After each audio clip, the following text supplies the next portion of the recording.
멋있어.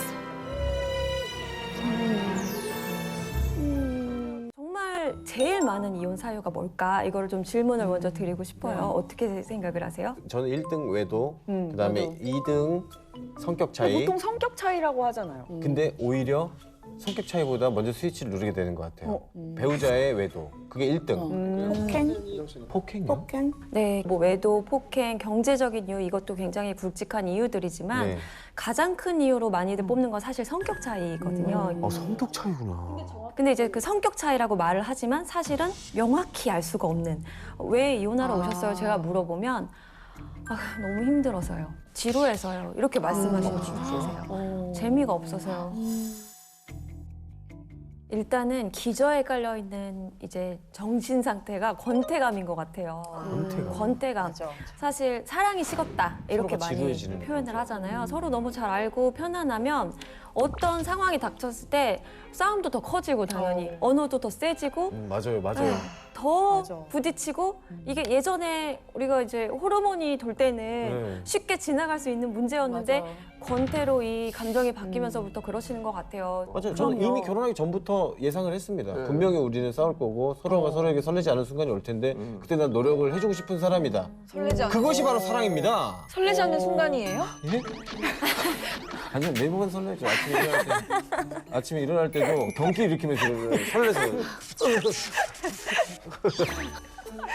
아니 근데 사실 뭐 이혼이라는 게 이제는 좀 인식 개선이 됐잖아요. 맞아요. 네. 예전엔 저희 이혼한 걸 때보다는, 막 숨기고 네. 그랬는데 이제는 방송도 나오고 그럼요. 다 오픈하는 그런 시대가 됐기 맞아, 맞아. 때문에 인식이 많이 개선된 만큼 어떻게 보면 쉽게 선택하는 경우도 많아졌는데 진짜 아까 변호사님께서 얘기하신 대로 그냥 지루해져서 이거는 너무 조금 이 중대한 결정을 좀 많은 생각 없이 내린 게 아닌가라는 네, 좀 너무 무책임하고 저도 변호사로서 화가 나서 맞아요. 표정 관리가 잘 안 될 때가 있어요. 아이고. 네. 변호사님께서 그런 분들을 이제 많이 의뢰자분들을 네. 만나보셨을 텐데 좀 기억에 남는 사례가 혹시 있을까요? 제 사건은 아니었고 제가 법정에서 이제 제 사건 기다리면서 이제 방청을 하고 있었는데 네.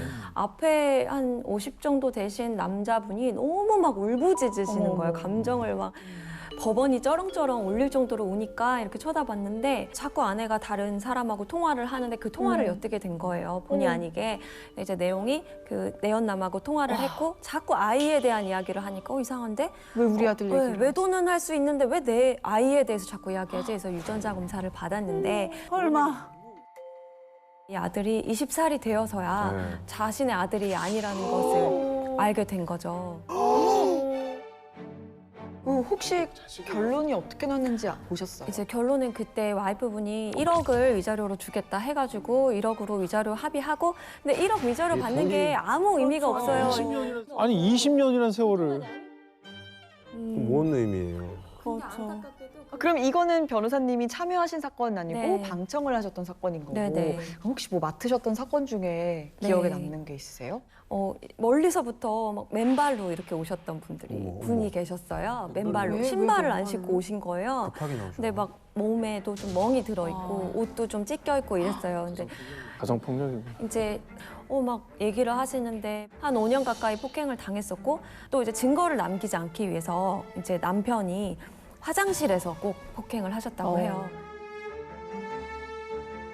악랄하다. 근데 어떻게 들켰어요? 아무래도 분노 조절이 안 되시는 분들이다 보니까 길에서 또 확 욱하셔가지고 폭행을 하시다가 시민분들이 이제 신고를 해주셨고 또 사진, 뭐 영상 이런 걸로 남겨두셔가지고 다행이다. 네, 이게- 이제 위자료를 받았죠. 저희가 이거 초반만 해도 이혼과 행복이 과연 이게 연결이 되나 했는데 될 수 있네요. 이런 분이랑은 빨리 이혼을 하는 게 맞아. 앞으로의 삶에 더 중요한 결정일 사랑과 것 전쟁 같은 드라마가 진짜 현실로 있으니까 이건 드라마보다 더한 것 같아요. 와. 실제로는 드라마는 정말 아무것도 아닌 정말 현실이 훨씬 더 10배, 100배 심하고 또 보면은 그렇게 외도는 항상 주변에서 일어난다 이런 얘기가 많이 들려오잖아요. 맞아요. 네. 근데 실제로 그렇더라고요. 사실이에요? 네, 사실이더라고요. 같아요. 아는 사람들끼리? 네, 아는 사람들끼리 참 근처에서 거의 다 부부 동반으로 같이 지내던 이제 친구 모임이 있었는데 뭐 펜션도 같이 잡아서 여행 다니고 이러던 가까운 그럼 관계였는데 뭐 그런 일은 뭐 일상적으로 벌어지는 일이잖아요.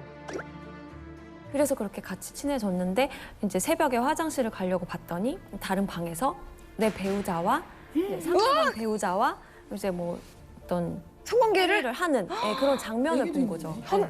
겁도 없다. 근데 이런 일이 한 건이 아니고 제가 맡았던 사건만도 정말 생각나는 것만 해도 10건이 넘어가니까요. 듣는 데에도 믿기지가 않을 겁이 정도인데요. 없다. 네. 근데 그럴 때도 증거를 남겨야 되나요? 네. 좀 어떻게 찍어야 아니 근데 돼? 그때 그런 찍어야 경황이 돼? 있어요. 가지고 찍어야 된대. 죽이지 그러니까 뭘로 찍어요? 죽이면 벽돌 내가 같은 걸로. 가야죠. 그렇죠. 벽돌로 찍어. 침착해야 되는 거지. 이럴 골프채나 벽돌로. 아, 미안한데 진짜 차가운 이럴 때 야수의 있어. 심장으로 그게 근데 그 정신이 들겠냐고요. 근데 여기. 문이 안 들지. 잠겨 있으면 일단 뜨거운 물을 어떡해? 뿌리고 싶지. 문이 잠겨 있으면 어떡해? 문이 잠겨 있으면 못 본 거잖아. 근데 그런 분들이 꼭 문을 안 잠그세요. 어떻게 그렇게 하나 싶은데 정말 너무 이게 충동적이다 보니까. 다 네. 드셨죠. 술도 많이 먹었고 충동적이고 서로 너무 친하니까 허물어져가지고 결국에는 문을 그렇게 안 해요. 카메라를 들고 이렇게 문을 열어야 되는 거잖아. 소리가 안 나게 또 조용히 열어야 하고. 아 이게 되냐고. 뭐 또 다른 사례들은 없습니까? 네, 또 이제 요즘에는 스마트폰을 이제 이용을 하다 보니까 그걸로 또 굉장히 외도가 많이 발각이 되는데 남편이 갑자기 이제 저녁만 되면은 본인이 장을 봐오겠다고 하는 거죠. 그래서 원래 장을 안 보던 사람인데 갑자기 장을 매일매일 보러 나가는 거예요. 근데 이제 빼먹은 게 생각이 나서 뭐 좀 더 사오라고 해야겠다. 그리고 전화를 걸어가지고 나 지금 양배추를 빼먹어서 좀 사와 해서 알았어. 그리고 이제 끊었다고 생각을 하고 이제 안 끊긴 거죠. 듣고 있었구나. 네, 그리고 이제 옆에서 이제 어떤 또 불륜 행위를 하는 소리들이 들려오는 거죠. 그래서 그거를 실시간으로. 어머. 네, 그럴 때는 이제 녹음 버튼을 녹음. 눌러야 하는데 또 녹음 기능이 없는 휴대폰들이 있어요. 많아요. 제 거 안 돼요. 네. 사과. 그게 그런 분들은 의뢰인분들도 저한테 찾아오셔서 저는 녹음 기능이 없어가지고 다 놓쳤다고. 어떻게 해요 그럼? 스피커폰으로 하고 음성 녹음 누르면 돼요.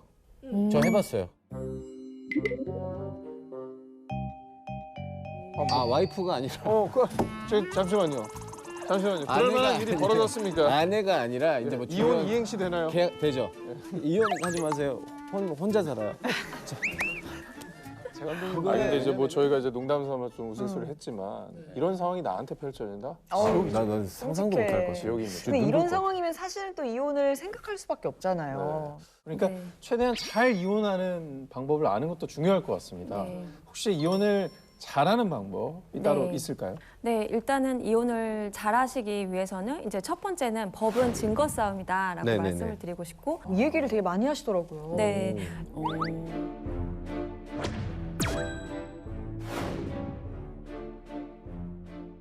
이제 실제로 저를 찾아오시는 분들은 이렇게 생각하시는 분들이 많으세요. 판사님께 네. 내 얘기를 네. 다 하고 내 하소연을 하고 하면 판사님께서 누가 잘했고 누가 잘못했다라는 것을 딱 판단해 주실 것이다. 맞아. 솔로몬처럼. 네. 근데 실제로는 사실 그렇지 않은 경우가 대부분이거든요. 그러면요? 네. 그러니까 이거는 사실 증거 싸움이기 때문에 네. 판사님도 사실 그 자리에 개인으로서 앉아 있는 것이 아니라 사법기관의 한 사람으로서 있는 것이기 때문에 네. 증거를 가지고 이게 법에 이제 정한 이혼 사유가 있냐 없냐 이렇게 판단을 하시는 건데, 안타까운 거는 와서 막 2시간, 3시간씩 얘기를 하시지만 그냥 얘기만 듣고 판결을 할 수 있는 위치에 있지 않다는 거죠. 절에서 피해자가 엄청 많이 생기잖아요. 그러니까요. 증거가 되게 중요한 것 같아요. 그러면은 저희가 여기서 혹시나 이제 증거를 수집하는 방법이 뭐가 있을까요? 뭐 예를 들어 뭐 사리 탐정을 고용하고 어떻게 해야 돼요? 네, 이제 증거 싸움인 걸 알고 증거를 가져오시는데 불법 증거가 굉장히 많거든요. 뭐냐면 불법 증거가 주로 있어요. 이제 배우자가 자고 있을 때 네. 이제 이렇게 손가락을 이렇게 해서 지문을 맞아요. 많이들- 얼굴에 대서 풀고 네, 이제 이렇게 안면이 요새는 굉장히 많이 하세요. 근데 어쨌든 이렇게 잠겨 있는 거를 열었다라는 거는 불법 증거인 거고, 또 이제 뭐 녹음기를 단다거나 뭐 위치 추적기를 단다거나 이런 것들은 불법이니까 좀 주의하시는 게 좋습니다. 그거는 채택이 안 되는 거죠. 네, 그리고 이제 채택이 되는 경우에도 또 상대방이 이거에 대해서 형사 고소를 하시면 또 처벌을 받으실 수 있기 때문에, 정보통신망법 위반으로. 네, 또 정보통신망법, 뭐 위치에 관한 보호법, 통신비밀보호법 이런 것들이 많은데, 이렇게 그래서 녹음하는 거는요? 녹음하는 거는 괜찮습니다. 제가 몰래 허락 안 받고. 네, 몰래 하시는 거는 괜찮습니다. 그럼 어떻게 그거를 네. 그럼 자백을 받아내야 되나요? 네, 사실은 그게 제일 좋고, 자백을 받아오시는 분들이 제일 많으세요. 자백 안 할 것 같은데 하시지만 사실 어떤 불법 증거를 갖고 계신 분들은 오히려 자백받기가 쉽긴 한데, 이제 내가 불법 증거를 가지고 있다. 그럼 그거를 이제 상대방한테 오픈을 하면서 보여주면서 녹음을 녹음을 하셔서 이제 그 제 2차 증거를 되는구나. 증거로 쓰시는 분들이 많고 또 블랙박스 같은 경우에는 부부가 사실 차량을 공유하는 경우가 많거든요. 차 키를 네. 서로 갖고 있거나 차를 관리해주는 차원이라든지 네. 한 차를 두 사람이 쓰는 경우도 굉장히 많아서 그럴 때는 이제 블랙박스를 가져오시는 게 문제가 되지 않고 또 휴대폰을 보는 것도 잠겨있지 않은 휴대폰도 많잖아요. 네. 배우자랑은. 그러면은 나중에 형사고소를 하더라도 이거에 대한 동의가 있었는지 없었는지 어차피 입증이 안 돼요. 오히려 안 잠겨있는 경우에는 좀 휴대폰을 보고 캡처를 해서 이제 증거를 가져오시면은 안 증거가 잠겨 있으면 아니죠. 되는 그러면 지금 든 생각 중에 가장 심플한 거는 문자로 남기는 것도 굉장히 좋겠네요. 네, 이제 내가 외도 현장 봤다 이렇게 네. 이제 유도 신문을 하시는 분들이 많더라고요. 힘증만 있었는데 물증은 없었는데 그냥 나 오늘 봤다. 이혼하자. 네. 이러면은 이제 미안해. 어디서 봤어. 자기도 고마워가지고. 모르게 왜냐면 이제 결혼 생활 해보셔서 아시겠지만 그렇죠. 걸릴 확률이 너무 높고 항상 그거에 대한 불안감을 안고 있다가 이제 툭 건들면 이제 막 쏟아내시는 분들이 많더라고요. 그래서 맞아요. 되게 길게 녹취해 보세요. 아무튼 뭐 이런 사실을 잘 인지를 해두시면 마음이 힘든 시기에 시간이나 에너지를 많이 좀 줄이면서 또 유리한 이혼을 할 수 있을 것 같다는 생각이 네. 드는데 네.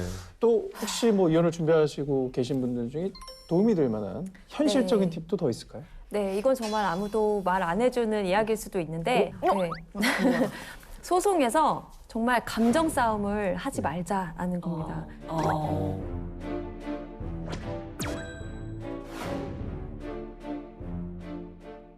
내가 감정 싸움을 해야 할 때가 있고 네. 하면 안 되는 경우가 있거든요. 네. 그래서 그 내가 싸우는 쟁점이 무엇인지에 대해서 명확히 알고 그걸 변호사랑 상담을 하셔야지 그저 난 이게 힘들었다 하시다 보면은 사실은 변호사들만 돈을 버는 그런 구조가 만들어집니다. 쟁점이라는 게 사실 이혼, 위자료, 재산 분할, 양육권, 양육비 이렇게 5가지 중에서 내가 가장 중요하게 생각하고 포커스를 맞춰야 되는 게 뭔지.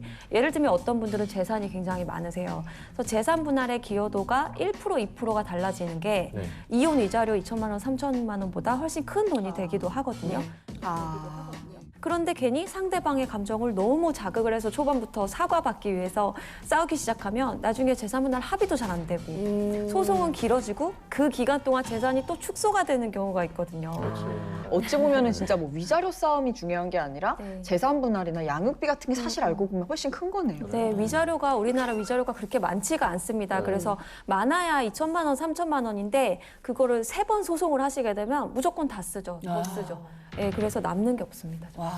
지금 말씀하신 게 이혼도 전략이 필요하다는 취지의 말씀을 해주셨는데 사실 이거는 법정까지 가게 됐을 때 적용될 수 있는 그런 얘기일 텐데 법정에 만약 가기 전에 이혼을 고민하고 있다, 좀 이혼을 생각하고 있다라는 부부들은 어떤 걸 고려하면 좋을까요? 이혼을 저랑 바로 계약서 쓰고 이혼 소송하신 분도 계시지만 이건 조금 고려해봐야겠다 하고 다시 돌아가시는 분들의 경우를 보면 이런 거를 고민하고 나서 제가 좀 다시 해보게 됐어요. 이걸 제가 오늘 2가지 정도로 정리를 해봤습니다. 그게 어떤 거죠?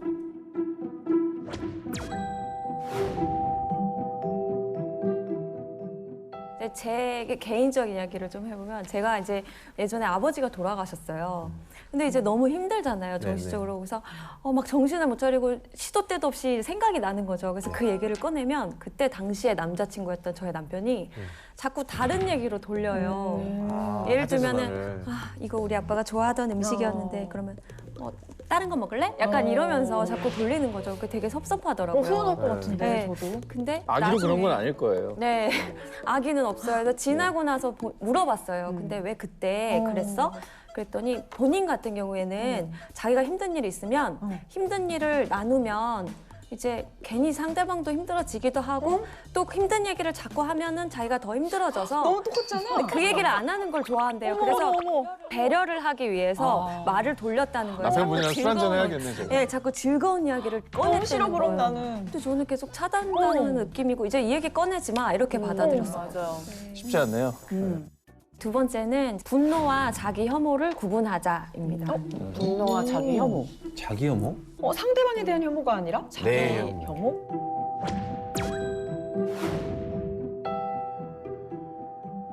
이제 아이를 키우다 보면은 네. 사실 정말 부딪히는 일이 많잖아요. 많죠. 정말 좀 극단적인 정신 상태가 많이 드러나는 부분이 36개월 전에 아이가 잠도 안 자고 그치. 제대로 먹지도 진짜 않고 몸이 너무 힘드니까. 네, 처음 엄마가 맞아요. 된 아빠가 된 그 시기에 이혼을 정말 많이 하시거든요. 네. 이게 그리고 왜냐면 아이가 뭐 예를 들면은 좀 말이 늦다고 해봐요. 예. 그러면은 그냥 사실 아이들은 조금 있으면 말을 하는데 막 서로를 탓하거나 뭐 당신이 대화를 안 거니까 말을 안 하지 뭐 이런 식으로 왜 웃으세요? 제가 이제 우리 아기가 굉장히 편식이 심해요. 네네네. 근데 저희 어머니가 그냥 지나가는 말로 상진이가 어릴 때 좀 편식이 있었지. 네네네네. 그건 오히려 편한 거죠. 그래도 어머니가 확답을 네, 주신 거니까. 이런 그렇죠. 일로 이제 애가 이제 편식을 할 때마다 굉장히 명확한 증거를 드실- 말씀해 주신 거죠. 네. 그 무게 500톤의 무게가 저를 짓누르는 거죠. 그래서 저는 아이가 밥을 이제 막 안 먹고 악 이럴 때마다 그러니까 이게 좀 째려보게 되는. 맞아요. 그러면서 이제 저는 자기 혐오에 빠집니다. 아, 이거구나. 왜 나는 밥을 안 먹어가지고 자기 혐오가 왜 있구나. 나는 밥을 안 먹었을까? 내 탓이요. 그리고 그 유전자를 왜 내 애한테 물려준 것인가? 그러니까 상진 씨가 육아를 너무너무 잘하는데 밥 먹이는 것만 좀 어려워해요. 왜냐면 그래서 편식하는 모습을 보면서 너무 고통스럽고 그래서 아니 본인이 안 정말 먹었다는. 이상한 나를 그냥 마주하는 느낌이 들어요. 그래서 이럴 때 이제 서로를 약간 탓하게 아니 돼요. 나중에 이제 오상진 씨를 닮았으면 나중에도 잘 먹겠죠. 그럴 거라고 믿고 있어요. 저는 아기 낳기 전에는 뭐 그런 걸 잘 몰랐었는데 아기 낳고 나니까 일을 안 할 때는 집에서 아기만 보니까 약간 산후 우울증이 아기 낳고 나서만 생기는 게 아니라 그 후에도 살짝 오기도 맞아요, 하더라고요. 그래서 이런 것 때문에 부딪히는 예민함? 아유 남편들도 이런 것도 있어요. 저 그 밤에 문소리도 못 내요. 그러면 내면 안 되죠. 이게 나죠. 그럼 어떻게 들어가 그럼? 어디로 들어가? 나 배관 타고 들어가? 그때 얼마나 서로 창문으로 들어요. 창문으로. 그러니까 이게 이제 아이를 키우다 보면 이게 진짜 100이면 100가지 정말 네. 힘든 일이 너무 많은 것 맞아요. 같아요. 네. 일하는 건 정말 아무것도 아니다 싶을 정도로 육아가 맞아. 힘든데 이때 이제 우리가 두 가지 중압감을 느끼게 되거든요. 아이가 태어나면 네. 이제 돈과 이제 돌봄이죠. 네. 근데 이걸로 사람이 분리가 되는 거예요. 부부가 한쪽은 아이가 태어났으니까 돈을 많이 벌어야 돼. 네. 난 정말 경제적으로 이 아이들이 대학교 때까지 얼마 계산이 되시죠. 그리고 또 한쪽은 내가 이 아이를 다치지 않게 정말 잘 케어해야 돼. 등가 교환인데. 이런 중압감을 맞아요. 둘 다 느끼다 보니까 자존감이 자꾸 떨어지고 나는 왜 이거밖에 안 될까? 내가 돈을 좀 더 벌었더라면 우리 가족들이 또 편했을 텐데 내가 좀만 덜렁거리지 않았다면 우리 아이 오늘 다치지 않았을 텐데 네, 이렇게 이제 양쪽 다 자존감이 떨어지고 스스로의 혐오감에 조금씩 빠져들다 보니까 공감된다. 상대방의 말이 이제 송곳처럼 들릴 때가 있는 거죠. 맞아. 예를 들면 돈에 이제 중압감을 느끼면서 여기에 초점을 맞추고 계신 분들은 이제 육아하시는 배우자가 네. 이제 너무 피곤하고 집에만 있다 보니까 힘들어서 우리 호캉스 한번 갈까? 누구는 호캉스 갔대. 그러면 이제 내가 ATM이야 이렇게 나가는 거죠. 바로 과정 없이 과정 없이 확 나와- 또 돈 달라는 거네. 아. 이렇게 받아들이시는 거고 계속 평소에도 느끼고 있던 거. 머릿속에 그 생각이 있어요. 그러니까 못 해주는 거 미안한데 약간 그래도 짜증 섞인 반응이 나올 수밖에 없을 것 같아요. 그럴 때 있어요. 저도 육퇴 후에 가끔 이제 맥주 딱 까잖아요. 네. 그 소리 듣고 오빠가 또 마셔? 이제 지금까지 육아를 하고 이제야 약간 하려고 하는데 그냥 오빠는 물어볼 수 있잖아요. 그치. 마시니? 이렇게 물어볼 수도 있는데 그게 못 때가 있더라고요. 맞아. 이게 근데 진짜 별거 아닌 말이 막 울컥할 때가 있어요. 결국 남의 마음을 알아주려면은 내 마음에 공간이 있어야 되는데 아이 키우는 집은 그게 안 되거든요. 맞아. 이제 아이가 커서 또 사이가 좋아지셨다는 분들이 많아서 그때 이제 이게 정말 상대방에게 내가 화가 난 것이냐 네. 아니면 지금 내 자신에 대한 혐오감을 갖고 있는 거냐 피해 의식을 가지고 있느냐 이거를 잘 구분하셔야 될 것 같아요. 되게 많이 깨닫게 된다. 자, 그럼 첫 번째 케이스부터 만나보겠습니다. 하나는 일은 안 하고 내로남불의 끝판왕 사내불륜. 일단 직장 내 불륜이 가장 흔한 케이스고 이 사건은 연애 때부터 오직 한 여자만 바라봤던 한남자 씨 사례입니다. 한남자 씨는 우리가 다 아는 그 대기업에 입사를 하자마자 직장 상사였던 도라이 씨. 이름이 도라이. 네, 도라이 씨. 네, 어감상 이게 좋은 역할은 아닐 것 같아요. 그러게요. 도라이 씨는 사실 굉장히 능력 있는 사람이었어요. 바로 사내 커플이 됐고 결혼까지 고리는 했습니다. 그런데 결혼 1주년이 막 지났을 무렵에 우연히 청소를 하다가 한남자 씨가 편지 한 통을 발견을 하게 됩니다. 아내 도라이 씨가 받은 어떤 남자로부터 받은 러브레터였는데요. 아이고. 안에 내용들을 보면 막 미사 여구들이 가득한 그런 편지 내용들이 있어요. 네. 막 사랑하고 뭐 보고 싶고 너랑 잘 되고 싶고 뭐 이런 내용들이 다 있었어요. 예. 근데 쭉 다 읽어나가면서 이게 전 남친으로부터 받은 편지를 아직 안 버리고 가지고 있었던가 그치, 이런 그렇게 생각을 생각할 했었던 보통 거예요. 그렇죠. 네. 그런데 최근에 받은 편지가 결혼 1년이 지났는데. 뭐야? 1년 차에. 그런데 여기서 더 충격적인 사실은 내연남의 이름이 낯설지가 않았다는 거예요. 제발. 남편 한남자 씨도 아는 사람인 거죠? 네, 맞습니다. 이게 바로 아내와 같은 부서에서 일하고 있는 부하 직원이자 심지어 이 한남자 씨의 동기였습니다. 아, 내연남 1번 안동기 씨입니다. 왜 안 쉽니까? 가명인데. 철저히 성까지 아예. 가명으로 처리한 네네. 거예요. 네, 외도에 대한 완벽한 증거를 잡기 위해서 아내 휴대폰을 몰래 보게 되는데 여기에서 더 놀라운 사실이 발견됩니다. 왜? 바로 팀장이었던 아내 도라이 씨가 자신의 지위를 이용해서 후배 직원을 먼저 유혹을 했었던 거예요. 오히려 내연남은 이제 입사 동기에 대한 이 죄책감 때문인지 처음에 싫다는 의사를 분명히 밝혔었는데요. 예. 그런데도 도라이 씨가 계속해서 지속적으로 내연남에게 깨톡을 보냈어요. 어. 그 내용을 보면은 가슴이 살짝 드러나는 그런 사진, 그런 셀카, 예쁜 끼를 부렸구나. 네, 그런 거를 보내거나 오늘 밤에 만나주면 추천서를 써주겠다. 이야. 이런 이야기까지 하고. 이름값 했네. 네. 도라히네요. 네. 진짜. 그런데 아내를 너무 사랑했던 한남자 씨는 눈을 감아주기로 결심을 합니다. 그런데 웃긴 건 아내가 집이나 차에서 몇 달간 이별 노래만 들으면서 남편 앞에서 그렇게 우울한 모습을 보였던 거예요.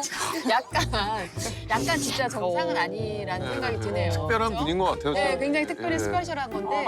근데 남편이 그걸 또 참은 거예요?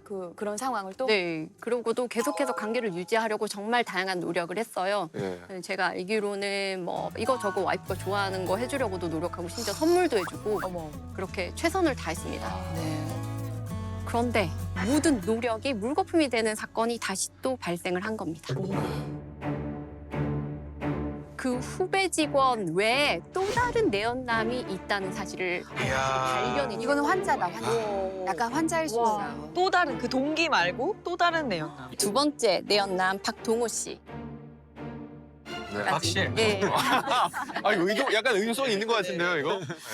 내연남 이 박동호 씨 역시 남편 한남자 씨가 아는 사람이었어요. 야, 그만해라. 너무하다. 박동호 씨 역시 같은 회사 동료로 심지어 안동기 씨 있잖아요. 안동기 씨 바로 옆자리에서 일하는 직원이었어요. 도라이 씨가 팀장으로 직급이 제일 높고 남편 한남자 씨는 다른 부서이긴 하지만 아내와 같은 회사 부하 직원 그리고 내연남 1 안동기 씨와 내연남 2 박동호 씨는 도라이 씨를 팀장으로 둔 같은 부서 부하 직원 이 네 명이 모두 같은 회사 직원이었던 거죠. 야, 근데 좀 이상하다. 이게 약간 동물의 왕국도 아니고. 왜? 자기네 동물들도 서로 서열을 지키잖아요. 근데 이거는 같은 회사 안에 남편이 있고 남자친구 있고 전 남자친구 있고 이거는 그 회사 옆자리면은. 불편하지 않나? 근데 심지어 그들이 뭐 그냥 직장 동료가 아니라 굉장히 절친한 사이였던 거예요? 같은 네. 팀이니까. 여기서 더 놀라운 거 한 가지 바로 이렇게 맞추셨습니다. 놀라운 게 많아요. 네. 남편 한남자 씨, 내연남 1 안동기 씨, 내연남 2 박동호 씨는 수년째 회사 내에서 등산 동호회 같이 활동하고 그리고 부부의 집에도 자주 왕래하던 사이였습니다. 야, 이거 용서가 저 같으면 불가능할 것 같은데 이게 어떻게 정리됐습니까? 한남자 씨 다행히는 이번에 이혼 소송을 제기했습니다. 차라리 아내 도라이 씨의 외도 사실이 너무나 명백했기 때문에 당연히 법원은 남편 한남자 씨의 손을 들어주었고요.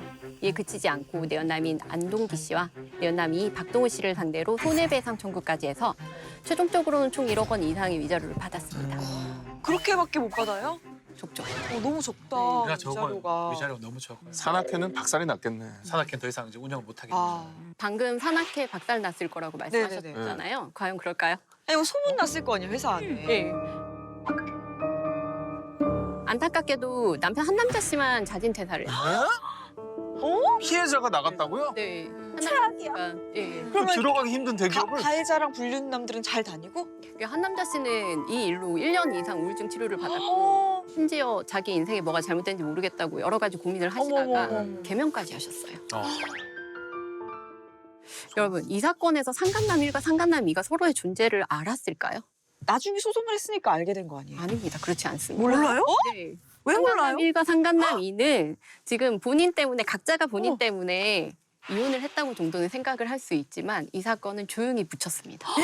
묻혔다고요? 네. 그냥 합의를 보고 끝냈어요. 네. 법정에 안 가고. 지금도 그럼 막 친하게 지내면서 등산하면서 모르고 있는 거야 서로? 상간남 1과 상간남 2는 각자가 도라이 씨와 내연 관계를 맺었다는 걸 서로 모르고 있어요.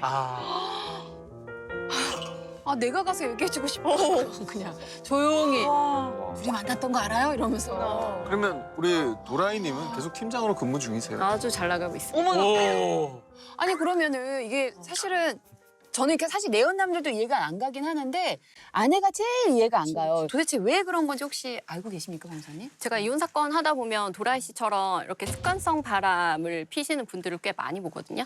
왜냐면은 그 도라이 씨 같은 경우에는 우리 이 사건에서 방금 말씀을 안 드렸지만 사실은 한 남자 씨를 만나기 전에 이제 다른 직장에서도 이제 여러 직원과 그런 스캔들이 있었고 그것 때문에 자신 퇴사를 한 이력이 있었고요. 그리고 용서를 또 하고 결혼을 네, 했는데. 용서를 하고 결혼까지를 했는데 또 똑같이 이런 일이 역시 생겼던 한 번 하면 봐주면 안 돼. 아니 그래서 어른들이 항상 얘기했잖아요. 바람 그건 습관이다. 그러네. 그러면서 절대 그래서 결혼하지 안 하신 분들은 그거 꼭 그냥 바람 피는 사람. 또 다른 피해자가 나오지 않았으면 좋겠어요.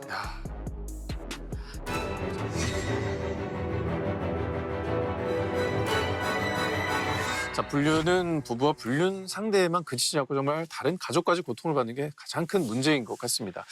시작 전에 잠깐 들었는데 이 이야기가 박지훈 변호사님이 정말 희대의 불륜 사건이다라고 이야기를 했고 이 이야기도 사실이라는 거잖아요. 이게 지금 좀 전에 얘기했던 것보다 좀 곱하기 100배라고 좀 보여야 될것 같아요. 이 실제 인상이 좀 돌아갈 수도 있고. 청심환 좀 남은 거 있습니다. 청심환 좀. 하나 안 줬다 혹시 하나만 준비하신 건 아니죠? 또 준비하긴 했는데. 아, 더 있네. 누나 먹어, 누나 먹어. 있어. 아, 드시는 게 훨씬 편할 것 같아요. 난 이게 실화라는 게 이해가 실화입니다. 안 돼요. 100% 실하다 이렇게 먼저 말씀을 드리고 예.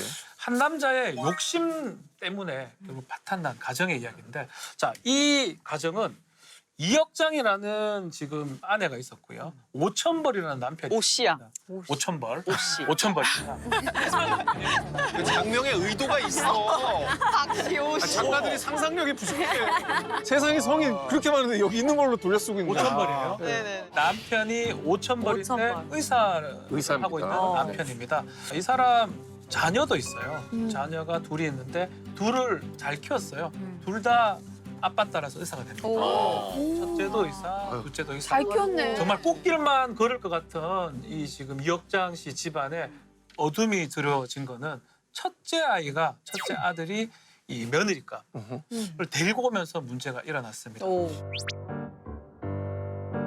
아빠인 오천벌 씨가 반대를 좀 하는 거예요. 그냥 며느리 보자마자. 왜냐하면 오천벌 씨가 다른 사람을 소개를 합니다. 이 여자 말고 양다희라는 사람을 이 아이랑 결혼하면 어떤 아들아? 시아버지가? 예, 시아버지. 이상한 거지. 예.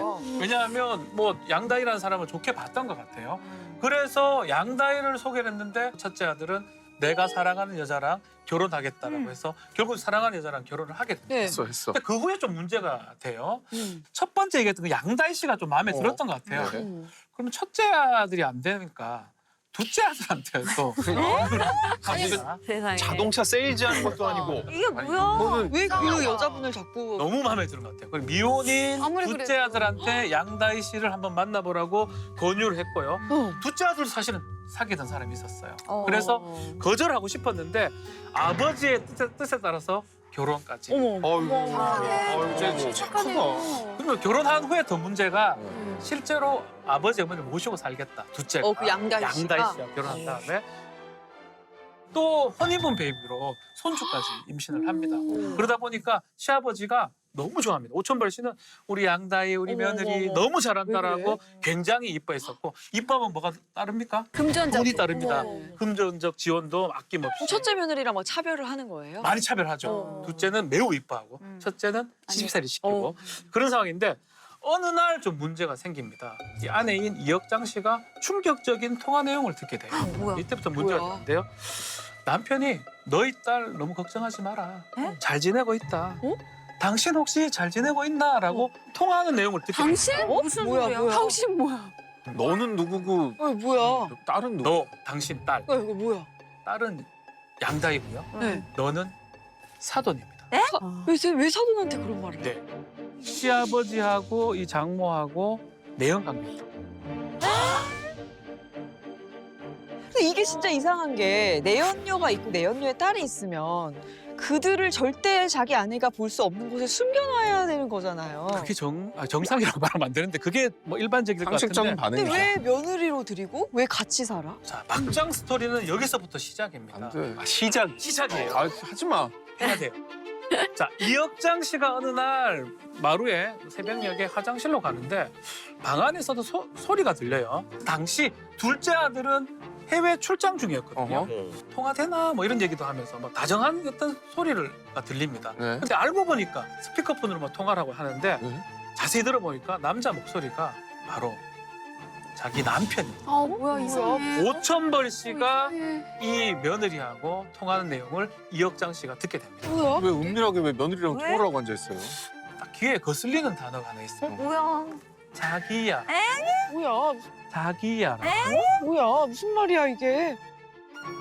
설마가 사람 잡는다고 지금 생각하는 그대로입니다. 이 며느리도 이 시아버지의 내연 관계였어요. 무슨 말이에요 뭔 이게? 말이야. 모녀와 모두 내연관이었다고요. 그래서 말이 안 세다. 되잖아. 화내시면 안 됩니다. 이게 말이 안 되지. 싫어. 아니 근데 실화 봐봐. 맞아요? 실화라고요? 그걸 다 떠나서 그런 것까지 다 떠나서 자기 아들의 아내를 그렇죠. 그럼 이거는 그게 이전부터 반대로 봐도 말이 안 돼. 그러니까 딸의 입장에서도 엄마랑 그런 관계인 줄 아는데 자기라고 부르는 게 말이 안 되고 자기 며느리고 애를 낳는데 자기 며느리한테 그런다는 것도 이해가 안 돼. 자, 더 문제가 또 있어요. 또 있어요? 또 있습니다. 어지러워. 아이를 낳았죠. 네, honeymoon baby. 그 아이 안 돼. 오천벌 씨의 아이입니다. 하지 마. 시아버지의 아이를 낳았어요. 하지 마. 무슨 소리야? 아니요, 이 동물들도 이렇게 안 해. 동물들보다 못하다. 이거는 동물들에 대한 모욕이야. 그래. 자, 이렇게 안 여기 이제 관계들을 제가 다시 설명해 드리겠습니다. 오천벌 씨가 이제 중심에 있죠. 이 오천벌 씨가 성을 바꿔주면 안 돼요? 예. 오천벌 씨. 자, 양다희의 모하고 내연 관계고요. 그렇죠. 양다희하고도 다시 내연 관계입니다. 이 사람은 모녀지간이고 충격이다. 또 이혁장 씨하고 이 오천벌 씨의 두 번째 아들하고 양다희 씨가 결혼하죠. 휴대폰. 결혼한 다음에 아이를 낳는데 네. 이 베이비는 오천벌하고 양다희의 아이를 낳아요. 그러니까 이제 아들은 여기 그 진짜 오천벌의 아들은 오천벌의 아들은 이제 동생이 생긴 거지 자식이 아니라. 그러니까 이 상황에 제일 걱정되는 둘째 아들이 부분은 제정신으로 살 수 있을까? 진짜 심성 착한 둘째 아들이에요. 네. 아빠가 결혼한 여자는 결혼했어. 근데 이게 막장이 펼쳐진 거야. 아빠의 아이야. 근데 문제가 모든 사람한테 배신을 당한 거예요. 근데 그 문제가 또 있습니다. 또 있어요? 그 둘째 아들이 이 상황을 모두 알고 있었던 거예요.